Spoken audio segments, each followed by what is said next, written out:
est reçu à bras ouverts à Bruxelles. Et la Belgique accorde une aide importante à ce petit pays, apparemment soucieux de développement. Ignoré du reste du monde, le Rwanda semble avoir oublié la guerre civile qui l'a déchiré. Mais Kayibanda, entouré des notables de sa région d'origine, règne en dictateur. Et le mécontentement contre le parti unique s'amplifie, 11 ans après l'indépendance. Au Burundi voisin, les Hutus sont persécutés. Au Rwanda, une fois de plus, ce sont les Tutsis qui vont payer. Ces milliers de gens, parqués devant un commissariat de police, ignorent la raison de leur arrestation. Mais pour beaucoup d'officiers, il n'y a aucun doute, ils ont reçu l'ordre de trier ces gens, de séparer les Hutus des Tutsis. Dans l'après-midi du 4 avril 1973, des centaines de Tutsis sont embarqués vers un camp improvisé au Bugesera où ils disparaîtront.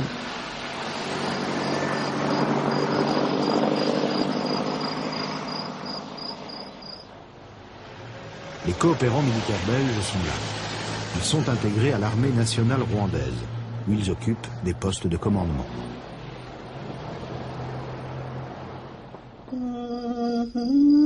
Des centaines de maisons ont été incendiées, des milliers de vaches abattues, de nombreux Tutsis massacrés. L'armée occupe la plupart des écoles dans le pays. Nulle part des assassins ou les pilleurs ne sont poursuivis. Geen Tutsis aan het onderwijs nog deelnemen. En gesproken werd op de radio, over de radio door de president, dat er geen sprake kan zijn van segregatie. Maar het is nog niet duidelijk in hoeverre die leerlingen dus die geëxpulseerd werden, zullen gereïntegreerd worden. Een zeer bezwarende nota is dat de president ter plaatse was. Hier in de buurt, is op het ogenblik van de gebeurtenis. In de buurt, die was in zijn wagen. En ik begrijp niet wat die mens over die omstandigheden heeft gedacht. Hij is niet tussengekomen? Geen enkele tussenkomst. Hij is weggereden met zijn wagen op het moment dat de studenten de koer van die school binnenstormden. On parle de morts. Avez-vous une idée de combien de morts sont tombés? Non, je n'ai pas demandé de nombre, mais normalement ils ne sont pas nombreux. Ça, et les évêques parlent de 500 morts. Je ne sais pas dans quelle mesure les évêques ont pu faire un recensement, ça je ne sais pas. Je ne peux pas garantir le recensement fait par les évêques. Il nous revient, je vous permettez que je m'étende un peu sur la question quand même, il me revient que pendant les derniers mois, il y a eu affichage de listes spontanées dans laquelle on sait qui demandait l'expulsion, aussi bien dans les écoles que dans les institutions privées, des éléments Tutsis. Alors là, il me semble que c'est une question assez importante. Cette affaire des listes, c'est une question de banditisme tout simplement. Ce sont des bandits qui ont fait ces listes contre certaines personnes. Il y avait même sur les listes, il y avait aussi des Hutus, comme il y avait des Tutsis. Les listes sont contrôlables. J'avais 23 ans. Là alors j'étais fonctionnaire, mais on a continué, on a chassé des fonctionnaires Tutsis parce que simplement ils étaient Tutsis. D'un jour au lendemain, on s'était représenté au service à 7h du matin comme d'habitude. Nous avons trouvé une liste nous disant on ne veut plus vous voir ici, retournez chez vous sur le colline. Et sur le colline, ça voulait dire quoi? Ça voulait dire aller être massacré là-bas. Premièrement, il y avait le fait qu'on n'a pas voulu chasser systématiquement les Tutsis qui avaient été instruits sur le régime de tutelle et sur le régime féodal. On ne les a pas chassés. Sauf ce qui était tout simplement en faute, comme chez vous. Celui qui est en faute, on remet dehors. On n'a pas chassé le Tutsi parce qu'il est Tutsi. Kayibanda n'est plus maître de la situation. Son chef d'état-major, un certain général Habyarimana, complote dans l'ombre. Lors d'un meeting à Kigali, la transmission du discours présidentiel est sabotée. Le micro ne fonctionne pas. Kayibanda est furieux, mais impuissant à endiguer le mécontentement général.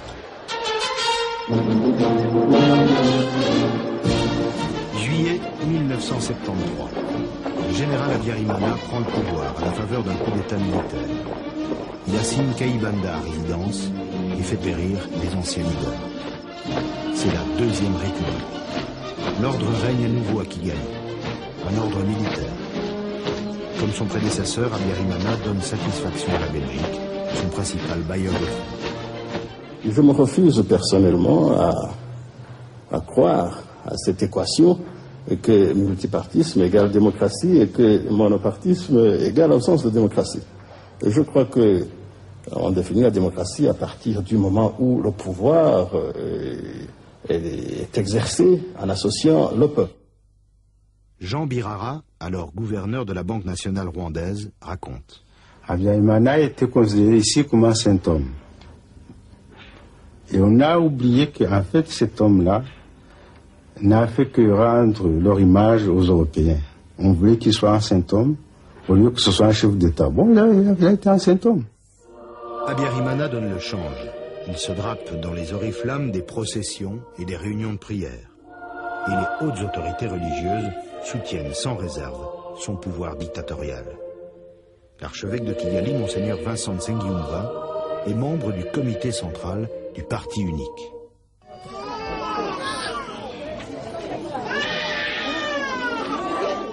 La misère s'étend sur les collines surpeuplées.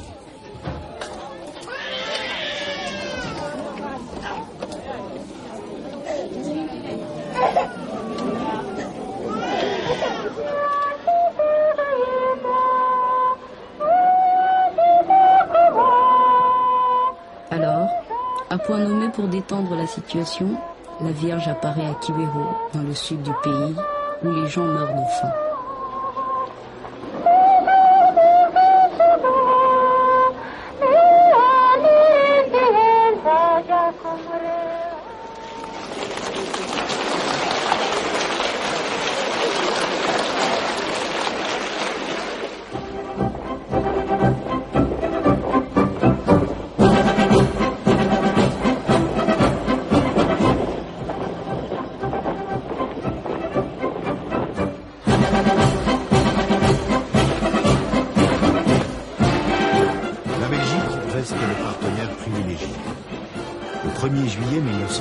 À Kigali, on célèbre joyeusement le 25e anniversaire de l'indépendance.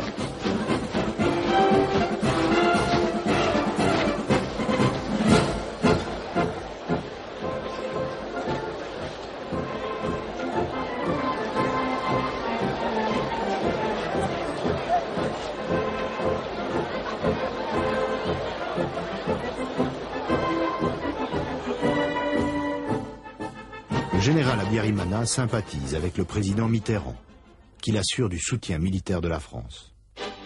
Le président Habyarimana règne avec une petite oligarchie corrompue, surnommée Akazu, la petite hutte. Ses membres n'ont qu'une ambition, l'enrichissement. Ils pratiquent le trafic de la drogue et des armes, contrôlent la prostitution. En Ouganda, les réfugiés rwandais vivent généralement dans la misère. À plusieurs reprises, ils expriment le désir de revenir pacifiquement au pays. Le gouvernement Habyarimana leur oppose à chaque fois une fin de non-recevoir, sous prétexte que le pays est déjà surpeuplé. Tant de réfugiés, on est allé au Rwanda pour le visite, on a été tués, C'est arrivé, les gens de ce village ici, c'est arrivé? Ouais, maintes fois. You remember Rwanda? Slightly. Slightly. Still you want to go back? I do. I have been craving to go back. You don't want to tell me whether you are Hutu or Tutsi? Or... No, I don't even want to hear that name. Why? That's what we are struggling for. We wanted to have one common people, one country, one people.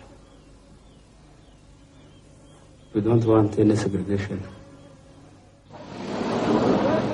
Alors, en désespoir de cause, un certain nombre de réfugiés décident de rentrer par la force des armes dans les pays d'où leurs pères et leurs grands-pères ont été chassés. Un mouvement politique les encadre, le FPR, le Front patriotique rwandais. Venant d'Ouganda, Les troupes du FPR franchissent la frontière du Rwanda. Try to tell the Belgian people who you are. We are at home, we are at home. We are at home. We are just at home. Le général Habyarimana se tourne vers la France. Le président Mitterrand fait intervenir l'armée française pour défendre son protégé francophone. Les jeunes rebelles, élevés en Ouganda, ont aussi le tort de parler anglais. First and foremost, we have one language which unites us. We all speak Kinyarwanda. Whether outside or inside, we speak Kinyarwanda. That's our mother tongue. French is a learned language. Whether from inside or from outside, it's a language people can learn. Dès le début des hostilités, fin 1990, les militaires français participent activement, aux côtés des forces armées rwandaises, aux opérations menées contre ceux qu'on appelle les rebelles.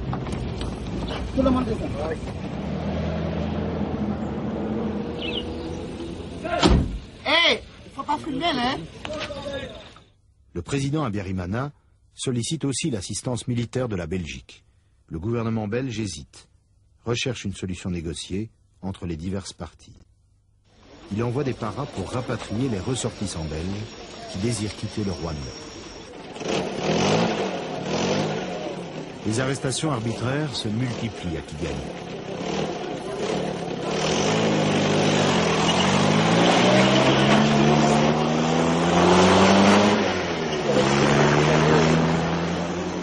Les paras-belges ont reçu l'ordre de ne pas intervenir. Ils s'en tiennent strictement à leur mission. Ce qu'on appelle ici les rebelles, ce sont les opposants au régime et tous les Tutsis. À Kigali, plus de 10 000 d'entre eux sont rassemblés au stade. Vous-même, vous avez dénoncé des gens qui étaient suspects? Oui, celui qui est suspecté, il fallait les dénoncer direct. Et maintenant, où sont-ils, tous ces gens-là qu'on a arrêtés? Ah, on ne sait pas. Le gouvernement les a mis. Ils sont au stade? Ah, on ne sait pas. Au stade, ce sont peut-être ceux qui ont des vagabonds de part. C'est bien que la journée d'hier, les paysans aidaient les militaires à fouiller et à retrouver les criminels, quoi. Vous avez aidé vous-même les militaires? Oui, j'ai aidé, oui.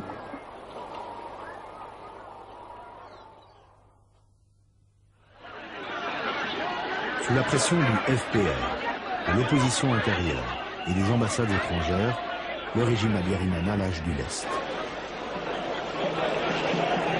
Il reconnaît le multipartisme et concède une certaine liberté de presse.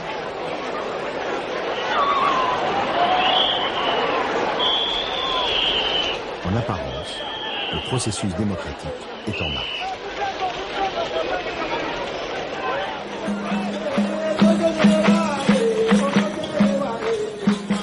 Mais la mort rôde partout. Les Interahamwe, les jeunesses paramilitaires, recrutés d'abord parmi les supporters des équipes de football, se font de plus en plus menaçants.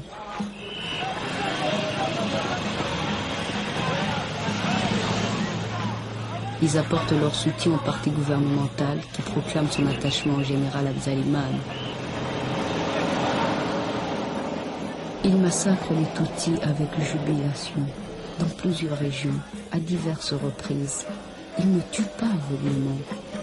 Ils obéissent à un plan concerté, arrêté par les membres de la CASO, les proches du président. Un plan exécuté par les autorités locales.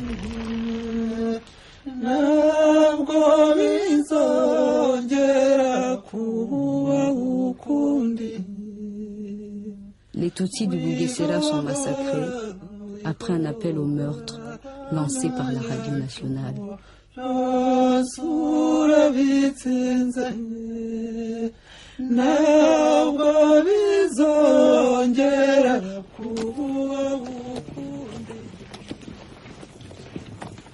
Les opposants Hutus au régime Habyarimana sont aussi malmenés.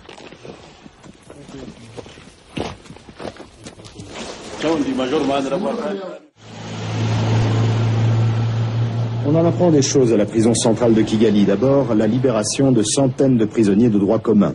Il y a ici les détenus qui ont été graciés par le chef de l'État à l'occasion de la venue à Kigali, de sa sainteté le très père Jean-Paul II. Voilà une grâce aux effets bien tardifs, mais qui permet de faire de la place aux milliers de suspects arrêtés depuis 2 semaines. Si, c'est très mal porté. Il y en a beaucoup qui ont été battus. Pourquoi on est des raisons qu'on ne sait pas. Qu'est-ce qu'ils vous disaient? Ils nous disaient, bon, vous êtes tous des rebelles. Les coudes par terre, la tête par terre, les pieds en l'air, n'importe comment, comme des bêtes. Moi, j'ai eu cette chance, je n'ai pas été trop torturée. Les autres ont été torturés. Jusqu'à présent, on n'a rien dit. On n'a rien demandé. On attend. Le président Habyarimana semble avoir accepté le partage du pouvoir avec l'opposition intérieure. Un nouveau gouvernement rwandais signe un accord de cessez-le-feu avec le FPR à Arusha, en Tanzanie. Bien entendu que les accords d'Arusha ont été négociés par le gouvernement rwandais. Et donc, je le soutiens et je les soutiens. Et je l'affirme parce que j'ai trouvé ici en Europe, d'après les questions qui m'ont été posées à Paris, d'après ce que vous venez de me poser, il y a comme un doute, comme si le président de la République ne soutenait pas peut-être ces accords. Et je voudrais lever totalement ce doute. Le président de la République soutient les accords de paix. Mais les massacres d'opposants et de Tutsis continuent. Le FPR déclenche alors une nouvelle offensive en février 1993.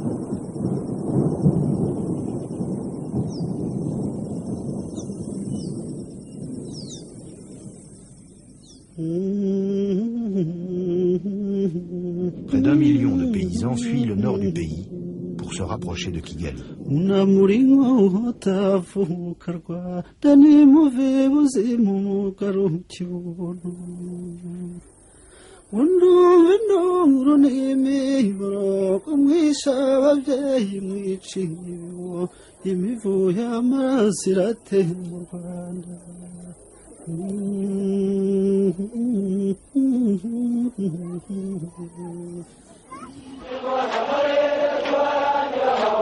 nouveau cessez-le-feu intervient en mars 1993. L'armée du FPR arrête les combats.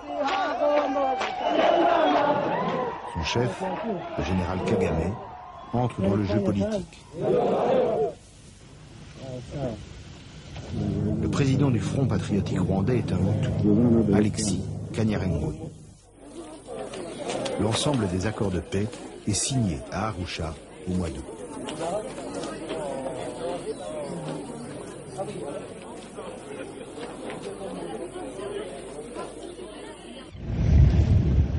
La mission des Nations Unies pour l'assistance au Rwanda se met en place. Nous sommes à quelques mois du grand massacre.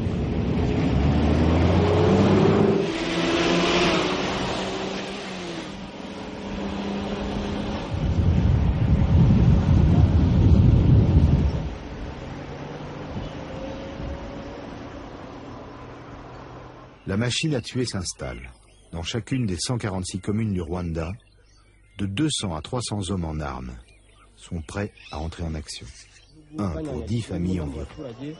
Les listes des suspects sont dressées. Il s'agit d'éliminer une fois pour toutes ceux que le pouvoir qualifie d'ennemis de l'intérieur, c'est-à-dire tous les meneurs des partis d'opposition et l'ensemble de la population tutsi.